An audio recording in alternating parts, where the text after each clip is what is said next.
प्रभूचा गौरव असो आत्ता आणि सदा सर्वदा. आत्ता आणि सदा सर्वदा प्रभूचा गौरव असो.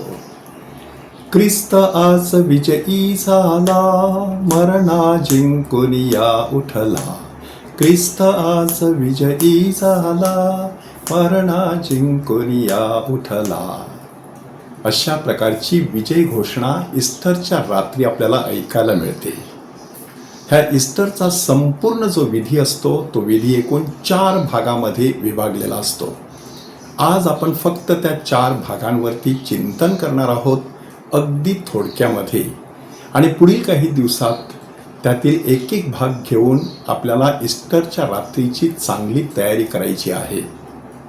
आणि म्हणूनच जरी आपण पवित्र आठवड्यामध्ये असलो, अतिशय दुःखाचं असं वातावरण असलं, तरी आपली नजर मात्र त्या ईस्टरच्या रात्रीवरती खेळलेली असावी, तरच ह्या दुःख सहनाला अधिक चांगल्या प्रकारचा अर्थ आपल्याला देता येऊ शकतो. कसं वातावरण असतं बघा. शनिवारची संध्याकाळ, एकीकडे प्रभू येशू ख्रिस्ताच्या दुःखाची भावना मनातून विरत जात आहे, आणि दुसरीकडे त्याच्या पुनरुत्थानाचा अंधुकसा प्रकाश आपल्याला दिसत आहे. अशा महत्त्वाच्या मोक्याच्या क्षणी आपण चर्चमध्ये प्रवेश करतो. सगळीकडे अंधकार पसरलेला असतो. विश्वाच्या प्रारंभी सर्वत्र अंधार पसरलेला होता, आणि मग परमेश्वर बोलला, प्रकाश हो.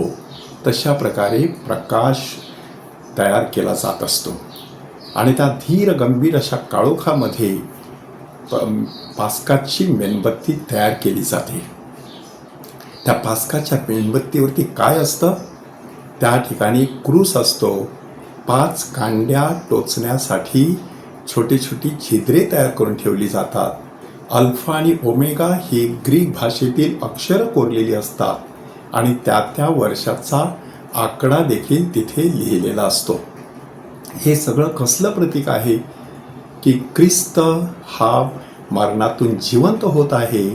तो प्रारंभ आणि शेवट आहे. तो आज, काल आणि उद्या सारखाच आहे. सर्व युगे, सर्व काळ त्याचीच आहेत, हे दर्शविण्यासाठी त्या वर्षाचा आकडा कोरला जात असतो. 5 कांड्या ह्या येशूच्या 5 पवित्र जखमांचं प्रतीक असतं. ह्या जखमांना दुर्गंधी नसते, तर सुगंध येत असतो. जेव्हा आपण एखादं दुःख उदात्त कारणासाठी भोगत असतो, तेव्हा त्या दुःखाच्या आठवणीला दुर्गंधी नसते, तर सुगंध येत असतो. त्याचंच जणू काही प्रतीक आहे. मग नव्या अग्नीपासून मेणबत्ती प्रज्वलित केली जाते. ते प्रभू येशू ख्रिस्ताच्या प्रकाशाचं प्रतीक आहे.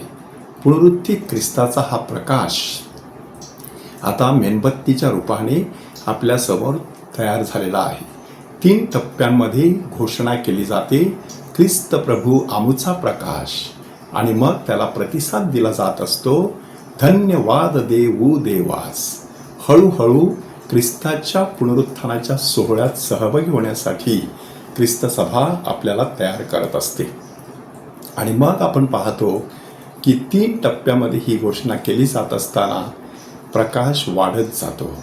पहिला ख्रिस्ताचा प्रकाश, त्यानंतर प्रत्येक भाविकाच्या हातात देण्यात आलेला ख्रिस्ताचा प्रकाश, की मी प्रत्येक व्यक्ती जगाचा प्रकाश आहे हे दर्शविण्यासाठी. आणि शेवटी 3ऱ्या घोषणेनंतर सगळे दिवे लावले जात असतात. ख्रिस्त हा संपूर्ण जगाचा प्रकाश आहे असं त्याद्वारे घोषित केलं जातं. ही मेणबत्ती स्टँडवरती ठेवून तिला इशाताची धुरी दिली जात असते. हे निखारे सुद्धा नव्या अग्नीतून घेतले जात असतात, आणि त्यातून दिला जाणारा हा धूप म्हणजे पुनरुत्थित ख्रिस्ताला आपण केलेली पहिली प्रार्थना, पहिली स्तुती आराधना, पहिली जणू काही भक्ती, ह्याचं ते प्रतीक असतं. आणि मग विजय घोषणा केली जात असते, गायली जात असते, की ख्रिस्त आज विजयी झाला, मरणा जिंकून या उठला. ही विजय घोषणा संपूर्ण तारणाच्या इतिहासाची जणू काही एक प्रकारे जाहीर घोषणा असते, की धन्य पापती धन्य चुकती जिच्यामुळे तारक आला. आदमाच्या हातून घडलेला तो प्रसंग देखील तिथे आणला जातो. हीच रात्र ती ज्या रात्रीला पूर्वज आमचे ते नेले. म्हणजे कोणती रात्र? वल्हांडणाची रात्र. ती फक्त इतिहासातील रात्र नाही, तर वर्तमान काळातील ती रात्र, की अशा प्रकारे संपूर्ण जगावरती उगवलेला प्रभू ख्रिस्त आणि त्याची ज्योत ह्याची त्या ठिकाणी जाहीर घोषणा केली जात असते. ह्या पहिल्या विधीनंतर हा आहे प्रकाश विधी. त्यानंतर दुसरे 3 विधी असतात. त्याविषयीची माहिती यथावकाश आपण पुढील दिवसामध्ये मिळवणार आहोत. त्यातील दुसरा विधी आहे प्रभू शब्दविधी, तिसरा विधी आहे बाप्तिस्मा विधी आणि चौथा विधी आहे ख्रिस्त शरीर विधी.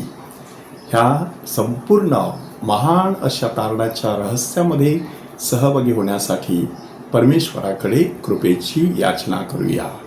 प्रभूचा गौरव असो आत्ता आणि सदा सर्वदा. आत्ता आणि सदा सर्वदा प्रभूचा गौरव असो.